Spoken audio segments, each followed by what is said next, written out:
সুপ্রিয় দর্শক ও সুধী, আসসালামু আলাইকুম, শুভ সকাল। সবাইকে অনেক অনেক শুভেচ্ছা এবং আমন্ত্রণ জানাচ্ছি বাংলা ভিশনের সরাসরি স্বাস্থ্য বিষয়ক সম্প্রচার মেডিনোভা ভালো থাকো অনুষ্ঠানটিতে। দর্শক, গর্ভধারণ করা বা মাতৃত্বের স্বাদ অনুভব করা প্রতিটি নারীর জীবনে কিন্তু অনেক আকাঙ্ক্ষার একটি বিষয়, অনেক ব্লেসিংসের একটি বিষয় এবং সেই সাথে পরিবারের সবার জন্যই কিন্তু এই বিষয়টি বয়ে আনে অনেক আনন্দ এবং সুখ। কিন্তু যখন এই প্রসেসটি, যে প্রাকৃতিক নিয়মটি, এর মধ্যে যখন কোনো ধরনের কোনো প্যাথোলজিক্যাল কন্ডিশন বা কোনো ধরনের রোগ বা কোনো ধরনের কোনো অসুবিধা তৈরি হয়, আমরা দেখা যায় সেটাকে নানাভাবে আখ্যায়িত করি।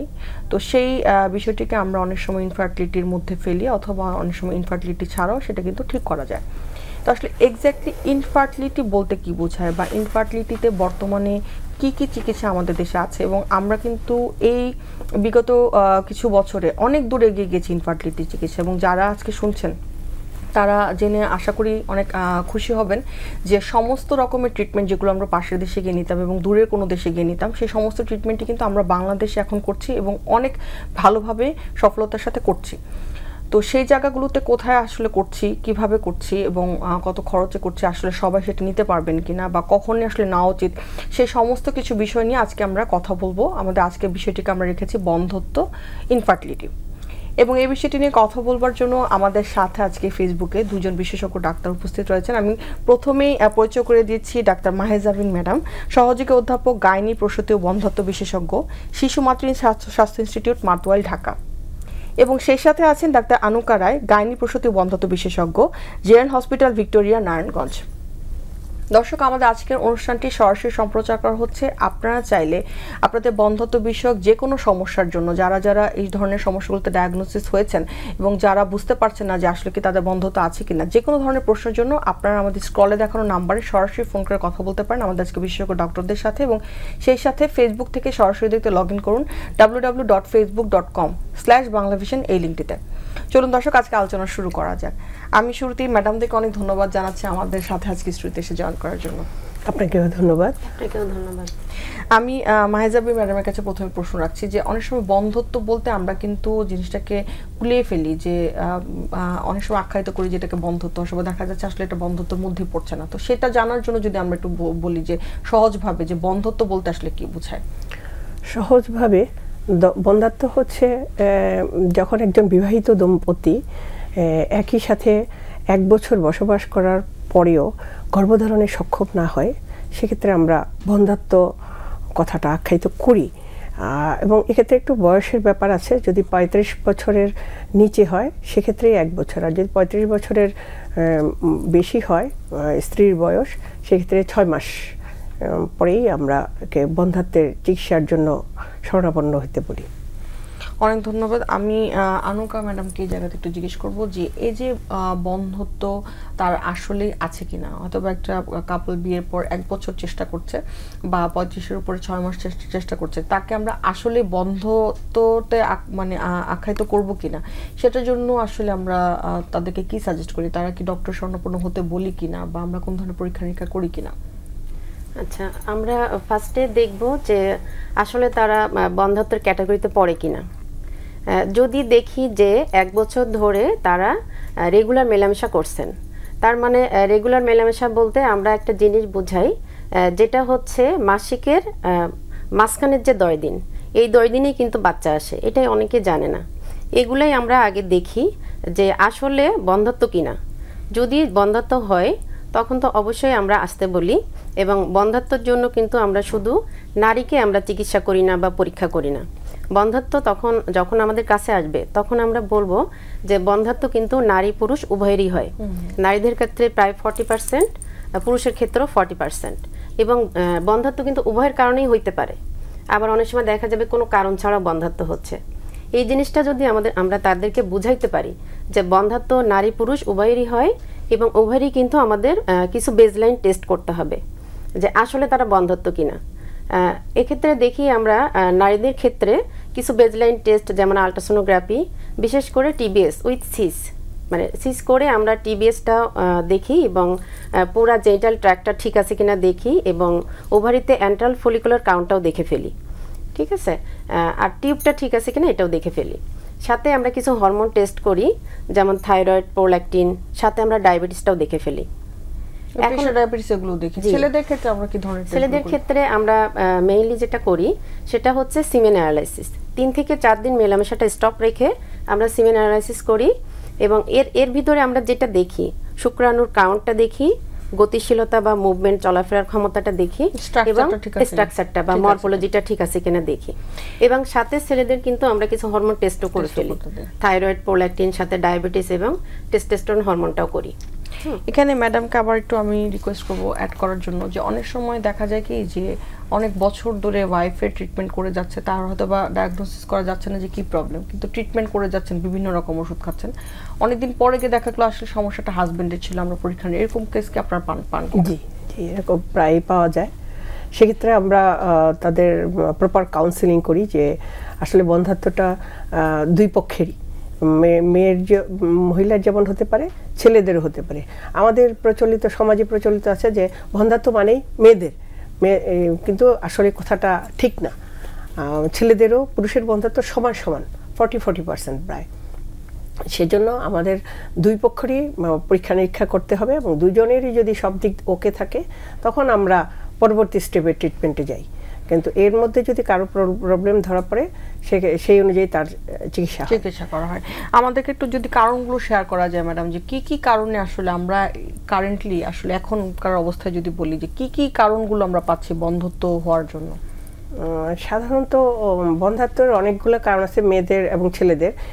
উভয়ের কিছু কারণ, যেমন তাদের লাইফস্টাইল, যে জীবনধারা, সবসময় তারা বসে বসে কাজ করছে, মোবাইলে কাজ করতেছে, ল্যাপটপে কাজ করতেছে, বা সেডেন্টারি ওয়ার্কার যারা বলি, আগে লাইফস্টাইলটা পরিবর্তিত হয়ে গেছে।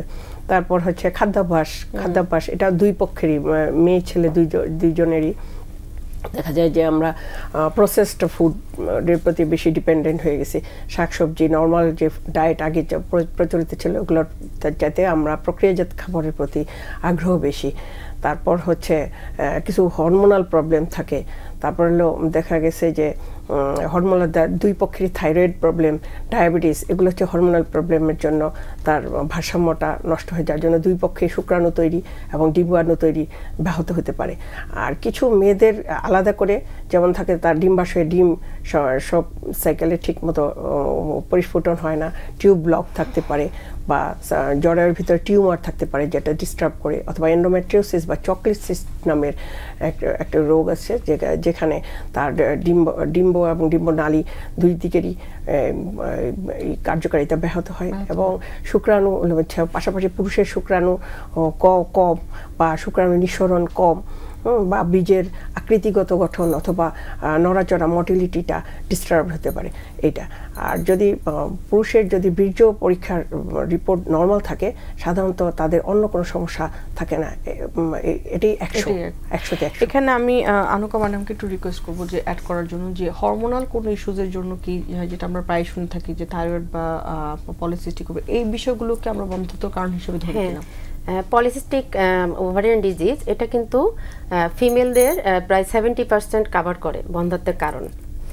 পলিসিস্টিক ওভারিয়ান সিনড্রোমে যেটা হয়, মেল হরমোন অর্থাৎ পুরুষের হরমোন যেটা অ্যান্ড্রোজেন আছে, এটা কিন্তু অনেক আধিক্য হয়, এবং এটা বেড়ে গেলে যেটা হয়, ওভারিটা মানে ডিম্বাশয়টা অনেক বড় হয়ে যায়, এবং ছোট ছোট অনেক সিস্ট থাকে যেগুলো নেকলেস প্যাটার্নের মতো থাকে।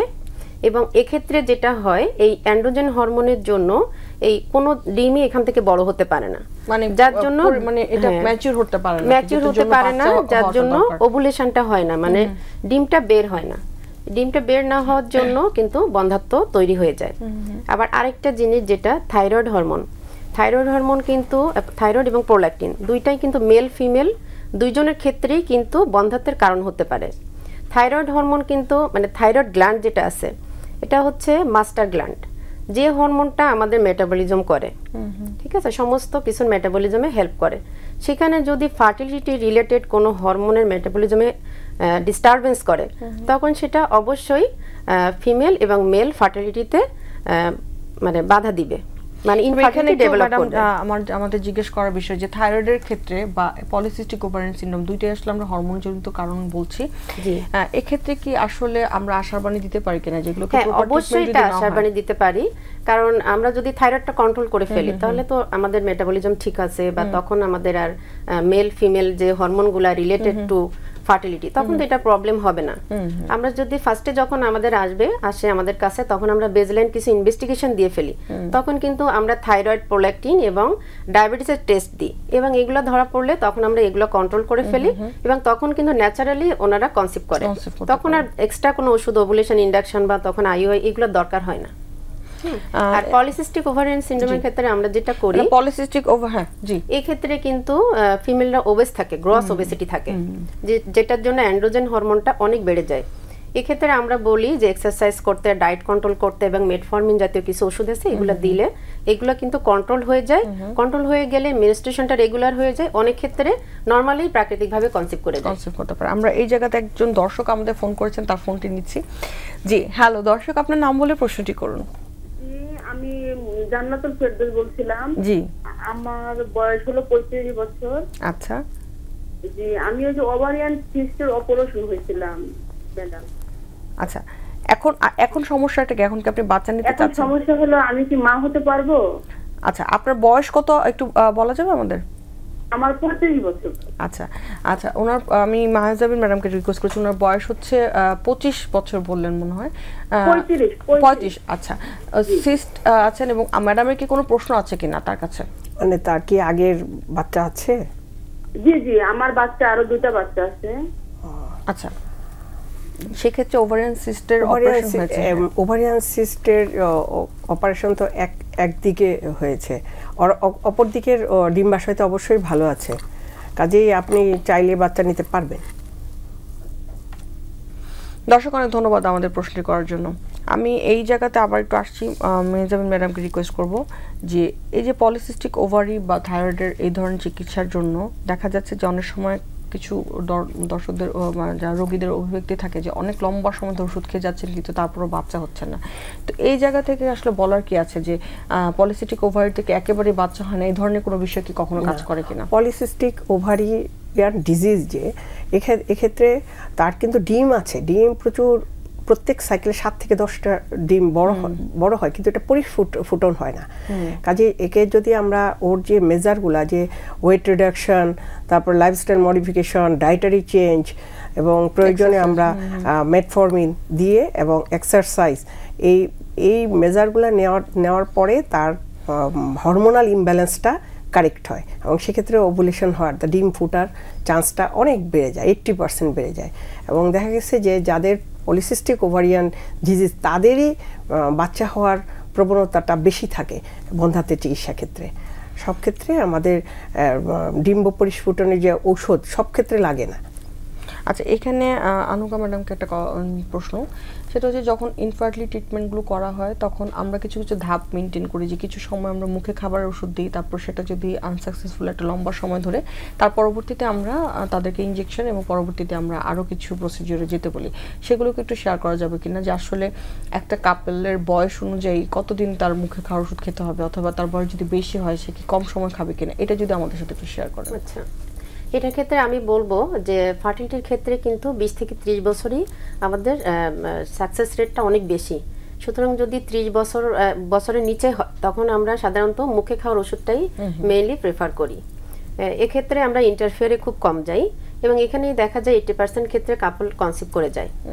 যদি কনসিভ না করে তখন আমরা তাকে ওভুলেশন ইন্ডাকশনের পরে 6 থেকে 12 সাইকেল দেওয়ার পরে আমরা আইইউআই এর জন্য অ্যাডভাইস করি। 3 থেকে 4 সাইকেল করার পরে তখন আমরা আইভিএফ এর জন্য অ্যাডভাইস করি, কিন্তু সেটা অনেক পরের ব্যাপার। 20 থেকে 30 বছরের মধ্যে কিন্তু সাকসেস রেট খুবই ভালো, এবং এই ক্ষেত্রে আমরা কিন্তু কখনো মানে ওরকম ইন্টারফেয়ার লাগে না। কিন্তু 30 পার হইলে কিন্তু মেয়েদের যে ডিম্বাশয়ে, এখানে আমাদের ডিম্বাশয়ের ডিমগুলো কমতে থাকে, তখন আমরা টাইম পাস বেশি করি না, এবং সাথে অ্যাসোসিয়েটেড তার হাজবেন্ডের সব ঠিক আছে কিনা প্যারামিটার, স্পার্মের মানে শুক্রাণুর গতিশীলতা বা কাউন্ট বা মোটিলিটি, এগুলো ঠিক আছে কিনা আমরা দেখি। সবকিছু দেখার পরে হাজবেন্ড যদি ওকে থাকে তারপরেও কিন্তু আমরা এখানে ওভুলেশন ইন্ডাকশন যেটা, এটা দিয়ে থাকি। এটা দেওয়ার পরে যদি না হয় তখন আমরা আইইউআইটা সাজেস্ট করি। আইইউআইয়ের পরে এখানে দেখা যায় প্রায় 80-90% কাপল কনসিভ করে যায় এবং আইভিএফ লাগে খুব কম সংখ্যকের। অনেক ধন্যবাদ। মাহিজাবিন ম্যাডাম এখানে কিছু অ্যাড করতে চান কিনা, যে দেখা যায় কি যে একটা কাপলকে আমরা মেডিকেশন দিচ্ছি, ওরাল মেডিকেশন বিলো 30 অথবা তার কিছু সময় ধরে খাচ্ছে 4-5 মাস, এবং দেখা যায় ধৈর্য ধারণ করাটা আসলে এখানে খুব গুরুত্বপূর্ণ ফ্যাক্টর থাকে, কিন্তু সেটা করা হয় না। তারা এই ফাইলটা নিয়ে আবার আরেকজন ডক্টরের কাছে যাচ্ছেন যে হচ্ছে না, তারা আবার 0 থেকে শুরু করেন। এখানে আসলে আমাদের কি মেজারমেন্ট নেওয়া উচিত বা কি করা যেতে পারে দর্শকদের উদ্দেশ্যে বা রোগীদের উদ্দেশ্যে, এবং যারা ফার্টিলিটিতে আছেন এবং সাথে ডাক্তারদের উদ্দেশ্যে যদি বলেন যে আসলে কি এখানে কি করা উচিত ছিল? ধন্যবাদ, সুন্দর প্রশ্ন।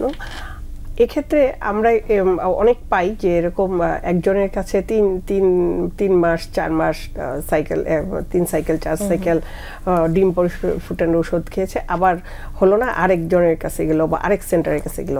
আমার মতে এই ক্ষেত্রে ডক্টরের কিছু করণীয় আছে, যে উনিও বলবেন যে একই জায়গায় যেন তাকে কমপ্লিট ট্রিটমেন্টটা নেওয়া হয়। যেমন উনি হয়তো 3 সাইকেল 4 সাইকেল দেওয়ার পরে উনি প্ল্যান করে রেখেছেন যে যখন হচ্ছে না তখন আইইউআইতে যাবেন। তখন পেশেন্ট হতাশ হয়ে আরেকটা সেন্টারে গেল, তখন তারা একদম প্রথম থেকে আবার ইনভেস্টিগেশন শুরু করে।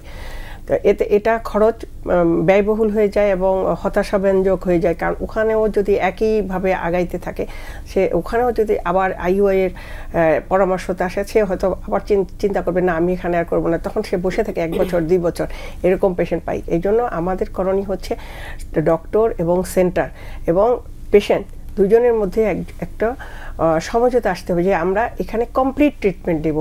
যে বেসলাইন ইনভেস্টিগেশন থেকে শুরু করে সে যখন অ্যাডভান্স ট্রিটমেন্টের দিকে যাচ্ছে, সেই যতটুকু তার সুবিধা আছে তার সেন্টারে সেই অনুযায়ী যেন সে সেটা ফলো করে। এক জায়গা থেকে হোপিং করে আরেক জায়গায় গেলাম, তারপরে ওখান থেকে আবার কিছু পেলাম না, আবার 1 বছর বসে থাকলাম, এতে হয় কি তার বয়সটা বেড়ে যায়। 35 ক্রস করে গেলে তার ডিমের পরিমাণ কমে যায়, ডিমের কোয়ালিটি কমে যায়, তখন চাইলেও অনেক সময় প্রেগনেন্সিটা সময় মতো আসে না। কাজেই আমাদেরকে এই ব্যাপারে সচেতন হতে হবে যেন আমরা একই জায়গা ফলো করি, একই জায়গা থেকে কমপ্লিট ধৈর্য ধারণ করতে হবে, কারণ আসলে এই প্রসেসটিতে খুবই ক্রিটিক্যাল একটি প্রসেস, কিন্তু খুব সহজ আবার একটি প্রসেস যদি অন দ্য আদার হ্যান্ড বলতে যাই। আনুকা ম্যাডামকে এখানে একটু রিকোয়েস্ট করবো যে আমরা আইইউআই এর কথাটা বলছিলাম, যারা আমাদের সাথে দর্শক আছে তাদের কাছে যদি আমরা একটু সহজভাবে তুলে ধরি, এবং সেক্ষেত্রে আইইউআই যে এই বিষয়টিতে যাদের হাজব্যান্ডরা বিদেশে থাকেন তাদের ক্ষেত্রে কি এটা একটু গুরুত্বপূর্ণ কিনা সেটা একটু জানতে চাই। হ্যাঁ, এটা অবশ্যই গুরুত্বপূর্ণ। আমরা আইইউআই করার আগে যেটা করি সেটা হচ্ছে ফিমেল পার্টনারকে আমরা টিউব পরীক্ষা করে নিই, সিস পরীক্ষা করে নিই, ওভারিয়ান রিজার্ভ এগুলো সব ঠিক আছে কিনা দেখি, এবং মেল পার্টনারের যদি স্পার্মের কোয়ালিটি খারাপ থাকে বা অলিগোজস্পার্মিয়া থাকে, মানে কম থাকে কাউন্টটা, তখন কিন্তু আমরা আইইউআইটাকে অ্যাডভাইস করি। আইইউআই করা মানে আইভিএফ করা থেকে আইইউআই করা তো অনেক সহজ এবং মানে কম খরচের একটা ব্যাপার, এবং ইজিলি এটা করা যায়। এখন অনেকে যে স্পার্মের সংখ্যা মানে কাউন্ট যদি কম থাকে, অনেকে বলে অ্যাডভাইস করে যে আইভিএফ করার জন্য, কিন্তু এটা তো অনেক ব্যয়বহুল একটা ব্যাপার। এই জন্য আমরা আগে আইইউআই সাজেস্ট করি, এবং এটা ইজিলি করা যায়, কম খরচে করা যায়, এবং সাকসেস রেট কিন্তু বেশি না, 17 থেকে 20%। তারপরেও এটা হচ্ছে সহজে করা যায়। এবং যারা বাইরে থাকেন, আসে 3 মাস 4 মাস বা 2 মাসের জন্য, তখন আমরা দেখি সব কিছু দেখে তারপর আমরা অ্যাডভাইস করি যে আইইউআই করতে পারেন। আইইউআইটা নর্মাল ওভুলেশন ইন্ডাকশন থেকেও তো আইইউআইটা সাকসেস রেট বেশি এবং খুব দ্রুত কনসিভ করে যায়। এটার জন্য আমরা যারা বাইরে থাকে ওদেরকে বলি যে আইইউআই করতে পারেন আপনারা। একটা দর্শকদের একটা ফোন আছে, আমরা ফোনটি নিচ্ছি, তারপরে আমরা এসে আইইউআইতে আসলে আমরা কি করি এটা একটু জানবো মাহিজাবিন ম্যাডামের কাছ থেকে। তার আগে একজন দর্শকের ফোনটা নিচ্ছি। জি হ্যালো দর্শক, আপনার নাম বলে প্রশ্নটি করুন। জি, আমি ফেরদৌসী বলছিলাম। আমার প্রশ্ন হলো ম্যাডাম, যে আমি ওভারিয়ান সিস্টের অপারেশন হয়েছে 7 মাস থেকে 8 মাস হলো মনে হয়, জি এখনো পিরিয়ড হলে প্রচন্ড ব্যথা করে, এই ব্যাপারে আমি কি করতে পারি? আচ্ছা, আমি আনুকা ম্যাডামকে রিকোয়েস্ট করবো অ্যান্সারটা করার জন্য, যে তার ওভারিয়ান সিস্ট অপারেশন হয়েছে বাট এখন ব্যথা করে পিরিয়ড হলে, সেক্ষেত্রে আসলে কি করতে পারে? এটা কি মানে ওভারিয়ান সিস্ট যেটা ছিল এটা আসলে চকলেট সিস্ট কিনা বা সিম্পল সিস্ট কিনা এটা দেখতে হবে। যদি চকলেট সিস্ট, এই যে রক্ত ছিল বিলা চকলেট সিস্ট, হ্যাঁ চকলেট সিস্ট থাকলে কিন্তু অপারেশন করলে অনেক সময় রিকার করে, যদি এক্সপার্ট হ্যান্ডে না করা হয়। ঠিক আছে, যদি রিকার করে তাহলে কিন্তু আবার পেইন হতে পারে। তাহলে আপনি একটা টিবিএস বা ট্রান্সভাজাইনাল সোনোগ্রাফি করে দেখতে পারেন যে সিস্টটা আবার রিকার করলো কিনা বা আবার ফিরে আসলো কিনা।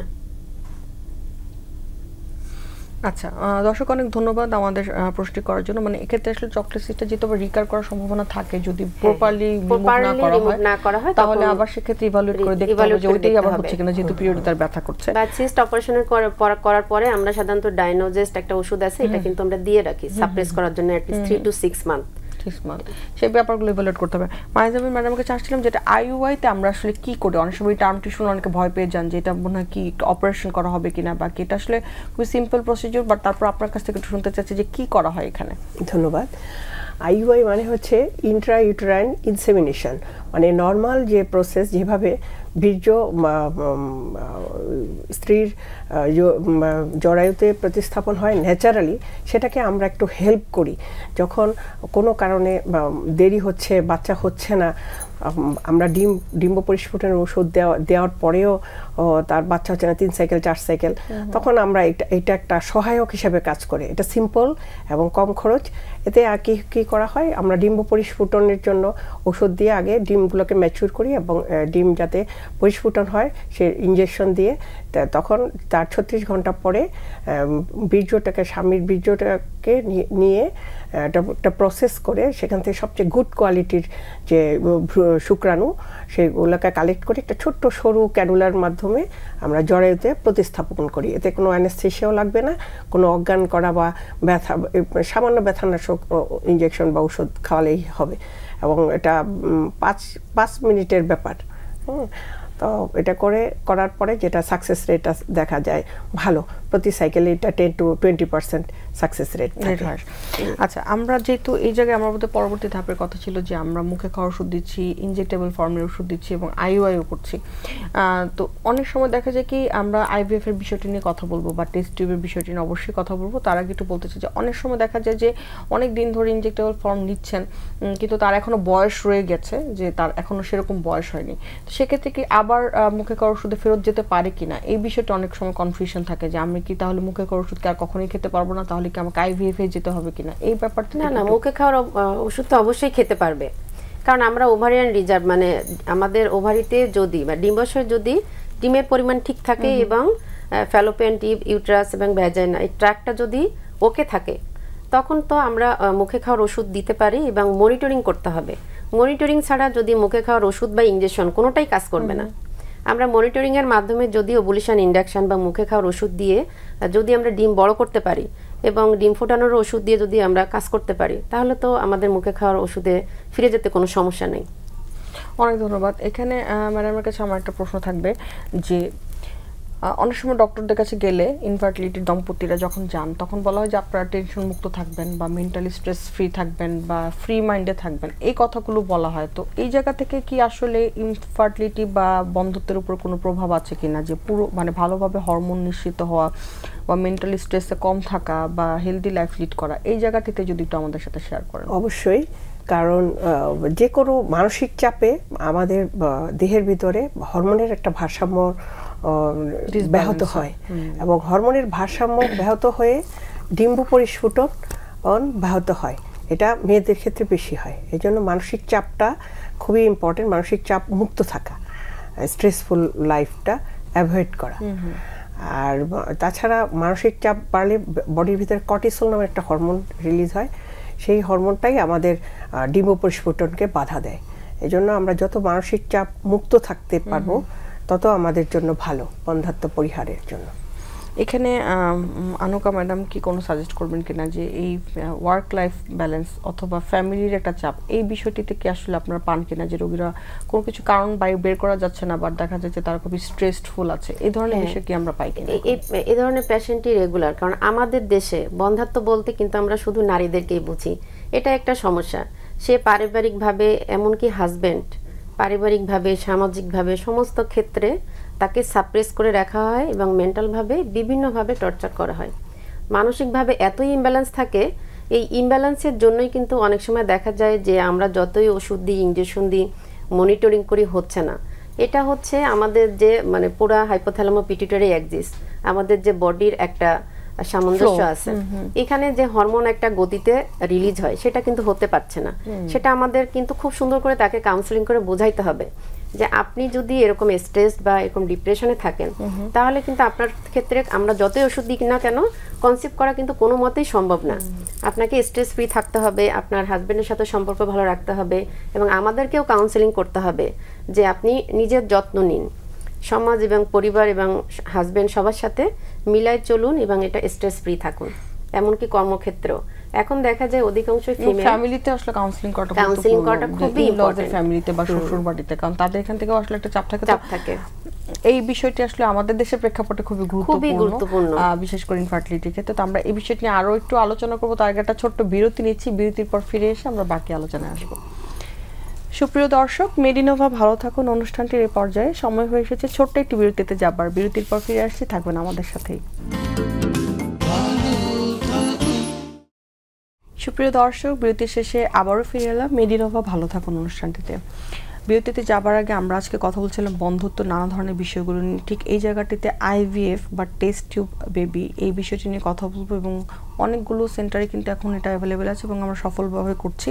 সেই জায়গা থেকে আসবো যে আমরা যদি ম্যাডাম একটু জানতে চাই যে আইভিএফ এর বিষয়টিতে আমরা যেটা দেখি যে টেস্ট টিউব বেবি, এটা এখন আসলে যতটুকু না ট্রিটমেন্ট আকারে আসছে তার চেয়ে বেশি আসলে অনেকটা মার্কেটিং হয়ে গিয়েছে, যে গেলেই আইভিএফ করে দিচ্ছে বা দেখা যাচ্ছে তিনি ডক্টরও নন, ডক্টরের অ্যাসিস্ট্যান্ট, তারাই সাজেস্ট করছেন যে আইভিএফ করে ফেলুন।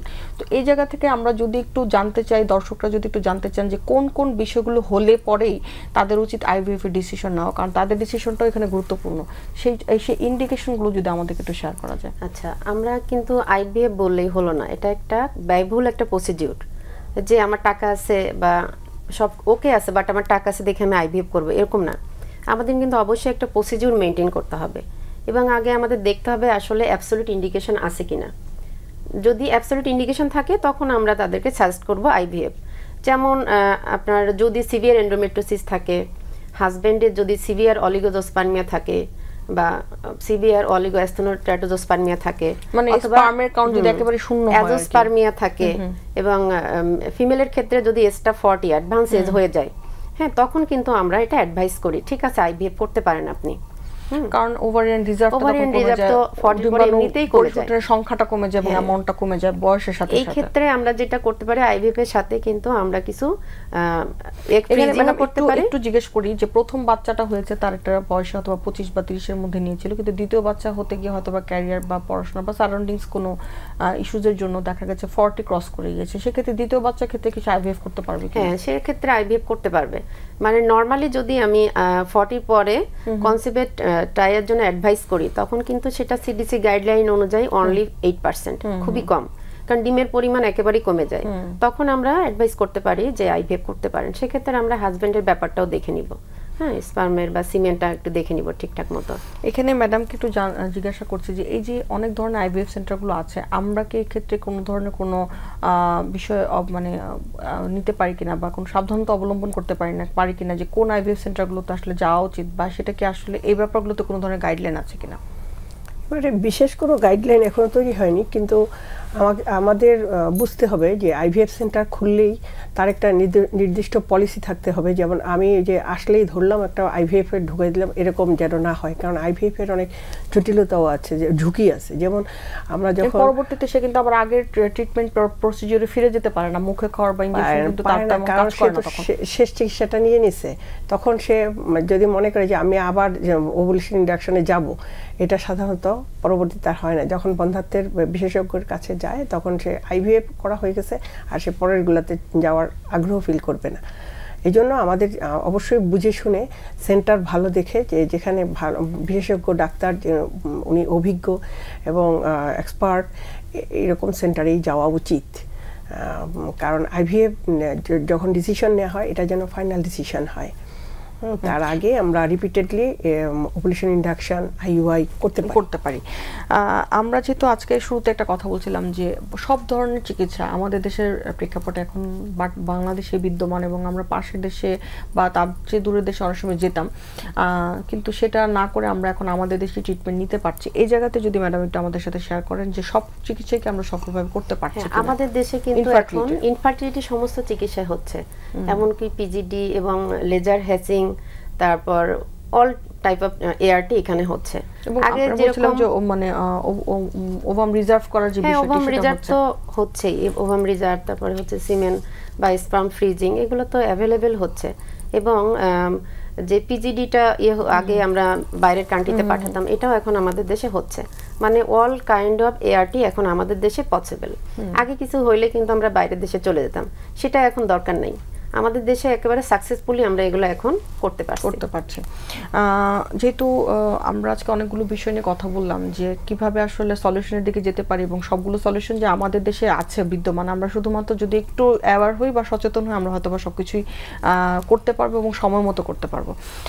এই যে ফ্যামিলির কথাটা আমরা যে বলছিলাম যে ইভেন মার ফ্যামিলি থেকে অনেক সময় কথা বলতে থাকে যে কেন বাচ্চা নিচ্ছে না বা হচ্ছে না, এবং শ্বশুরবাড়ির পক্ষ থেকে এই জায়গাটিতে কি আপনাদের কাউন্সিলিং করার কোনো বিষয় থাকে কিনা, বা আপনারা এই ব্যাপারটিতে কোনো ভূমিকা পালন করেন কিনা? জি, এক্ষেত্রে আমার মতে শ্বশুরবাড়ি বাবার বাড়ির দুই দিকের মানুষকেই একসাথে করে কাউন্সিলিং করার প্রয়োজন।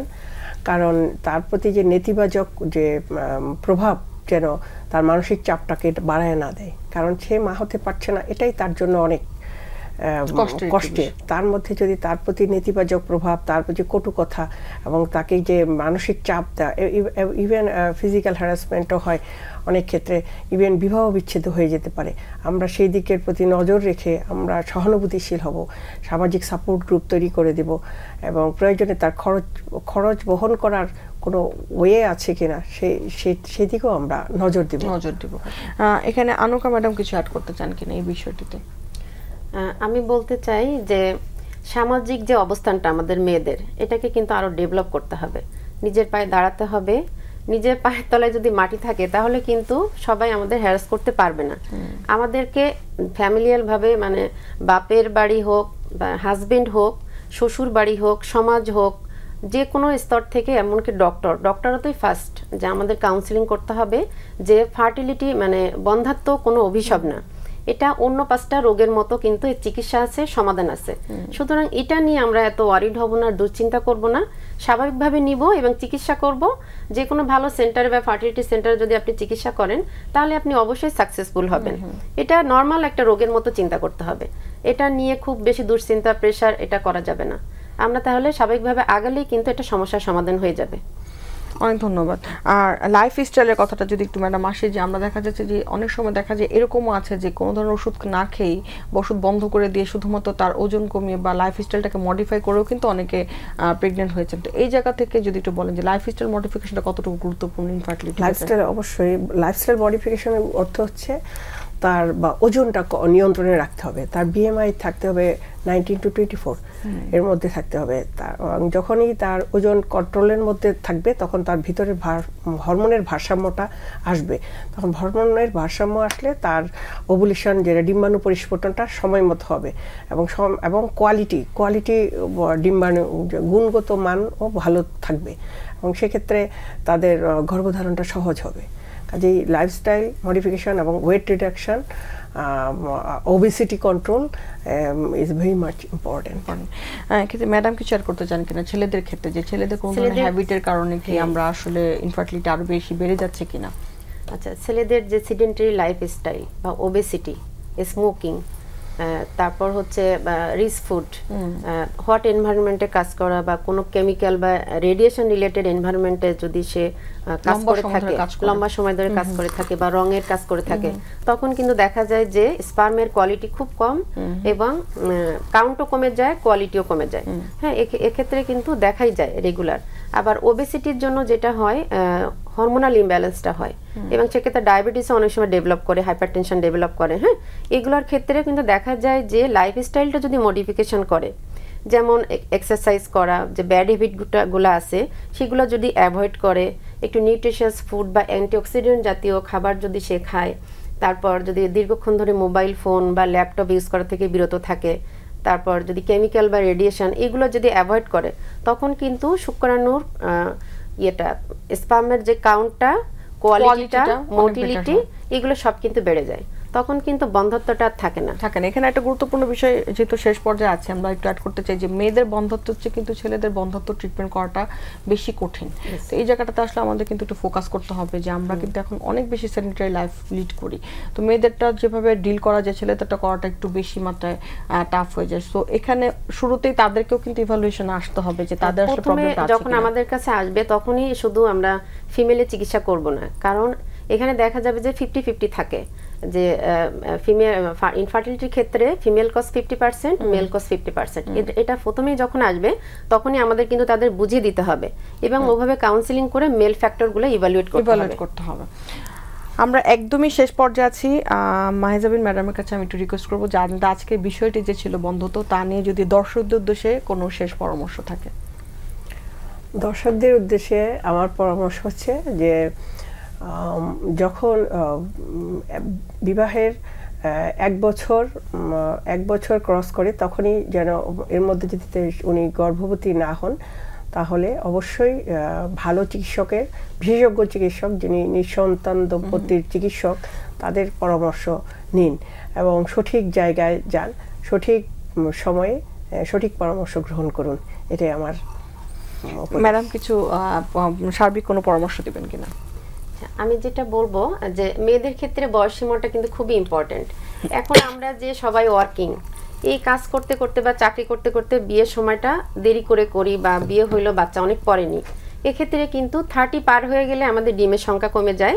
এই জন্য আমরা চেষ্টা করব 30-র ভিতরে অন্তত একটা বাচ্চা নিয়ে ফেলা, যদি সম্ভব হয় 2টা বাচ্চা নিয়ে ফেললেই ভালো হবে।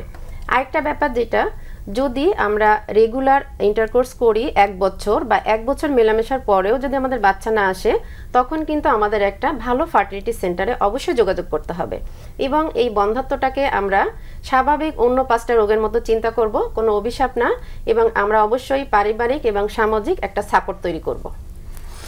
অনেক ধন্যবাদ ম্যাডামদেরকে আমাদের সাথে আজকে জয়েন করার জন্য। সবাই ভালো থাকবেন, সুস্থ থাকবেন। সুপ্রিয় দর্শক, মেডিনোভা ভালো থাকো অনুষ্ঠানটিতে আজকে আমরা কথা বলছিলাম বন্ধ্যত্ব এবং তার রিলেটেড নানা ধরনের বিষয়গুলো নিয়ে কথা বলছি। সবচেয়ে গুরুত্বপূর্ণ যে বিষয়টা হচ্ছে সব ধরনের চিকিৎসা কিন্তু এখন বাংলাদেশে বিদ্যমান আছে এবং আমরা যদি একটু সচেতন হই আমরা জানতে পারবো যে কোথায় কোথায় চিকিৎসাগুলো হচ্ছে এবং খুব ভালোভাবে সাকসেসফুলভাবে করা হচ্ছে। তো আশা করি দর্শক আপনারা যারা আজকে আমাদের প্রোগ্রামটি দেখেছেন এবং যারা দেখতে পারেননি তারা লিঙ্কে জয়েন করে আবার দেখতে পারবেন। আবারও দেখা হবে আগামী পর্বে। ততদিন পর্যন্ত অপেক্ষায় থাকুন, সুস্থ থাকুন এবং অবশ্যই ভালো থাকুন।